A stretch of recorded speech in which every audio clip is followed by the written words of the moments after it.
Assalamualaikum warahmatullahi wabarakatuh. Nama saya Muhammad Fadila dari kelas 1 JEC. Saya di sini akan mempresentasikan laporan praktek kerja lapangan. Profil perusahaan, nama perusahaan Chandra Kaki-Kaki Malang. Alamat perusahaan Jalan Ki Ageng Gribik nomor 36 30 sampai 39, Lesan Puro, Kecamatan Kedung Kandang, Kota Malang, Jawa Timur. Bidang usaha otomotif. Profil singkat, Chandra Kaki-Kaki dimulai sebagai bengkel AC mobil pada tahun 2000, berkembang menjadi spesialis kaki-kaki mobil pada 2011 dan memiliki 17 cabang terbesar di Pulau Jawa dan Bali. Chandra Kaki-Kaki kini memiliki sertifikat ISO 9001/2015. Visi dan misi perusahaan memberikan pelayanan terbaik pada pelanggan, menciptakan SDM berkualitas, profesional, dan unggul, melangkah terdepan untuk masa depan berkelanjutan. Struktur organisasi. Dari dasar sistem pelumasan mobil. Sistem pelumasan merupakan sistem yang digunakan untuk melumuri setiap komponen penggerak mesin dengan pelumas atau oli. Tujuan pelumasan tersebut untuk meminimalkan besarnya gesekan yang terjadi antar komponen, alhasil komponen yang tidak cepat aus, dan mengurangi kebisingan yang bisa ditimbulkan dari gesekan antar komponen. Fungsi sistem pelumasan adalah untuk menurunkan atau mengurangi terjadinya keausan antara bagian-bagian yang saling bergesekan sehingga dapat meningkatkan output tenaga dan long lifetime dari mesin.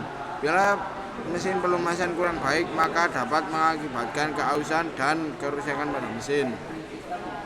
Jenis lubrication system. 1. Sistem percik atau splash lubrication system. Minyak pelumas tersebat akibat percikan dari bagian mesin yang bergerak. Umumnya digunakan pada mesin kecil seperti mesin motor kecil dan beberapa mesin diesel lama. 2. Sistem pelumasan tekanan. Sistem lubrication pressure lubrication system menggunakan pompa oli untuk menyebarkan pelumas ke bagian mesin melalui saluran dan nozzle, digunakan pada mesin mobil, truk, dan mesin industri besar. Sistem pelumasan kombinasi adalah gabungan dari pelumasan tekanan dan pelumasan percikan. Sistem ini digunakan untuk memberikan perlindungan maksimal pada mesin. Manfaat sistem pelumas kombinasi memberikan perlindungan maksimal pada mesin. 4. Sistem pelumasan kering dry sump lubricasi system. Oli disimpan dalam tangki terpisah, bukan di dalam bak mesin. Digunakan pada kendaraan balap dan beberapa mesin pesawat untuk memastikan suplai oli tetap stabil dalam kondisi ekstrim. Komponen sistem pelumas.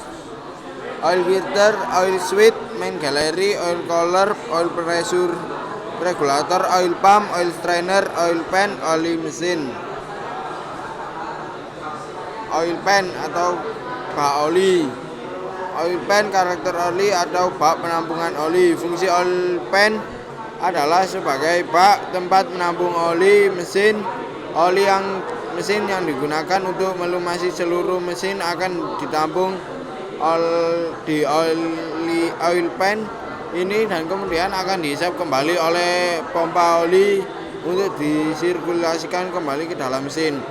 Selain itu, untuk menampung oli mesin, oil pan juga memiliki dua fungsi lainnya, yaitu sebagai tempat saluran pembuangan oli mesin dan sebagai tempat untuk menjaga kelancaran sirkulasi oli mesin berbagai kondisi permukaan jalan. Oil strainer. Fungsi oil strainer pada sistem pelumas adalah untuk menyaring oli mesin pertama kalinya dari benda-benda yang berukuran cukup besar atau kasar yang ada di dalam oli mesin pada bak penampungan oli. Penyaringan ini bertujuan agar kotoran-kotoran tersebut tidak masuk terhisap oleh pompa oli yang dapat menyebabkan kerusakan pada oli tersebut. 3. Oil pump atau pompa oli. Fungsi oil pump adalah untuk menciptakan tekanan pada oli mesin dengan cara menghisap oli mesin dari oil pan untuk kemudian dipompa ke seluruh bagian mesin. Oli mesin yang sudah dipompa oleh oil pump menjadi bertekanan sehingga dapat mengalirkan ke seluruh jalur sistem pelumas mesin. Dengan adanya oil pump, maka oli mesin dapat dengan mudah bersirkulasi ke seluruh bagian mesin yang membutuhkan pelumasan. 4. Oil pressure regulator atau relief valve. Fungsi oil pressure regulator adalah untuk mengatur tekanan oli mesin agar tetap konstan dan stabil meskipun putaran mesin berubah. Saat mesin berputar pada RPM tinggi, pompa oli juga akan ikut berputar lebih cepat. Hal ini akan meningkatkan tekanan oli di dalam saluran oli. Dan adanya oil pressure regulator, tekanan oli yang berlebihan akibat putaran pompa yang cepat karena mengikuti putaran mesin dapat dikurangi dengan cara membuka saluran pada relief valve. Oil cooler, pendingin suhu oli mesin. Fungsi oil cooler adalah untuk mendinginkan suhu oli mesin yang sebelum dialirkan ke dalam blok mesin. Dengan adanya penurunan suhu pada oli mesin, hal ini membuat fungsi pendinginan pada oli mesin menjadi lebih maksimal. Saat ini ada dua model oil cooler yang umum digunakan, oil cooler dengan pendinginan udara dan oil cooler dengan pendinginan air pendingin mesin. Untuk air cooler berpendinginan udara dapat melihat contohnya pada mobil R300 dan untuk pendingin air pada truk Canter. Filter oil atau saringan oli haus. Fungsi filter oli ini adalah untuk menyaring oli mesin dari kotoran yang lebih halus sebelum oli tersebut disirkulasikan ke seluruh sistem pelumasan mesin. Umumnya posisi filter oli ini diletakkan tepat di bagian silinder blok, yaitu pada saluran masuk oil main gallery, atau jika menggunakan oil cooler maka filter oli diletakkan sebelum oil cooler berada. Oil main gallery. Oil main gallery merupakan sistem saluran-saluran yang terdapat di dalam blok mesin. Fungsi oil main gallery adalah sebagai tempat saluran oli mesin yang akan dialirkan. Saluran-saluran ini mengarah ke masing-masing komponen mesin yang perlu dilumasi, seperti contohnya untuk main bearing, con rod bearing, dinding silinder, dan lain-lain. Selain itu, oil main gallery ini juga terhubung dengan silinder head yang akan mengalirkan oli ke camshaft dan rocker arm. Oil jet. Fungsi oil jet adalah untuk menyemburkan oli bertekanan ke piston, pin, dan dinding silinder sehingga gerakan piston menjadi lebih halus dan lancar. Posisi oil jet umumnya diletakkan pada blok mesin dekat dengan poros ekol. Oil pressure switch. Fungsi oil pressure switch adalah sebagai saklar untuk mematikan atau menghidupkan lampu indikator oli mesin yang berada di dashboard mobil. Dan begitu, pengemudi bisa mengetahui apakah oli mesin mengalir dengan baik atau tidak di dalam mesin. Oil pressure switch akan memantau aliran dan tekanan oli dalam saluran oil main gallery. Jika tekanan oli berkurang atau tidak ada atau oli tidak mengalir, maka oil pressure switch ini akan membuat lampu indikator oli dashboard mengemudi menyala. Engine oil atau oli mesin. Tanpa adanya oli mesin, seluruh komponen pada sistem pelumasan tidak akan bisa berfungsi dengan baik. Oli mesin menjadi komponen utama bagi mesin agar seluruh sistem pelumasan bisa berfungsi dengan baik dan sempurna. Cara kerja sistem pelumas. 1. Sistem pelumasan bekerja dengan cara memompa oli dari bak oli ke seluruh bagian mesin yang membutuhkan pelumasan. Sistem ini akan aktif saat mesin dinyalakan. 2. Pompa oli berputar dan menarik oli dari bak oli. 3. Oli masuk ke dalam pompa melalui inlet valve. 4. Oli akan oli mengalir ke filter oli disaring dari kotoran. 5.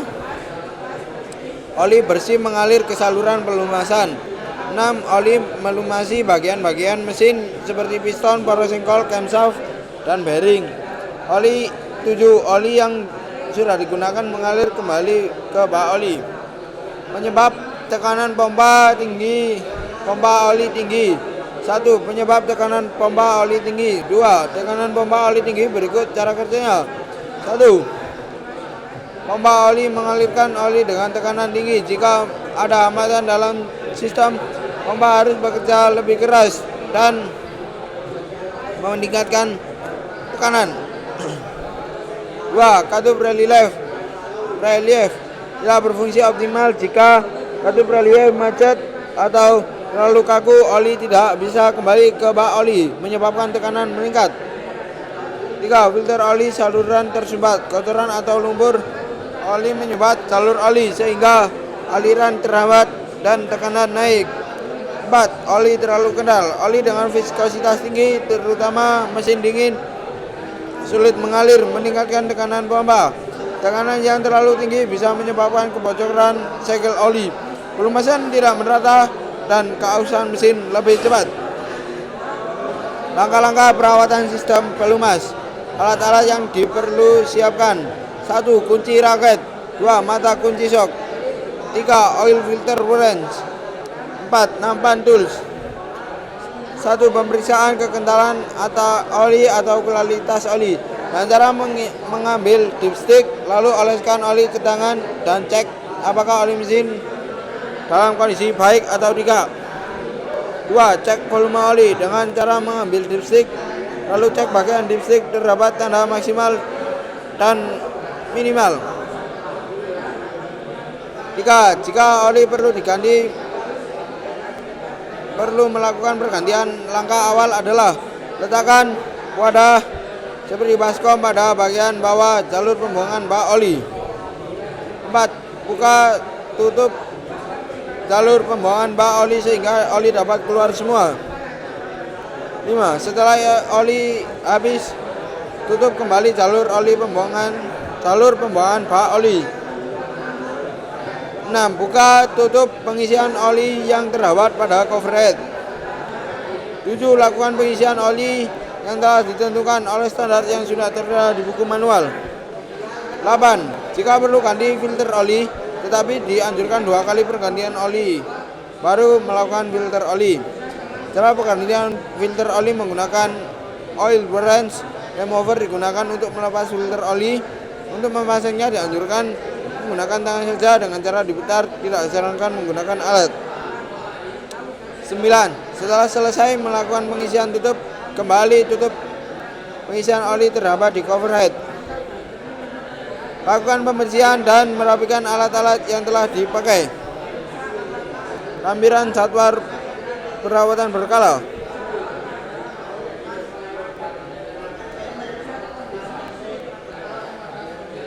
Penutup.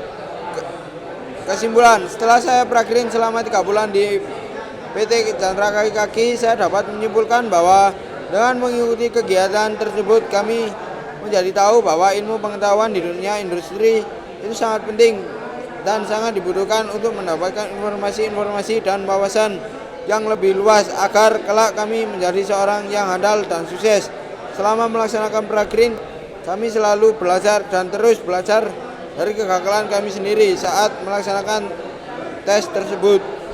Meskipun demikian, itu semua karena keterbatasan waktu kami, tetapi kami tidak akan berputus asa untuk memperdalam pengetahuan akuntansi lebih banyak lagi. Kritik dan saran, PKL dapat ditingkatkan dengan memperpanjang waktu pelaksanaan, meningkatkan kualitas fasilitas dan peralatan, serta memperbaiki komunikasi antara pembimbing dan peserta untuk memperoleh pengalaman yang efektif dan bermanfaat sehingga peserta dapat lebih siap dan kompeten dalam memasuki dunia kerja. Sekian dari saya. Wassalamualaikum warahmatullahi wabarakatuh. Mohon maaf bila ada salah kata. Terima kasih.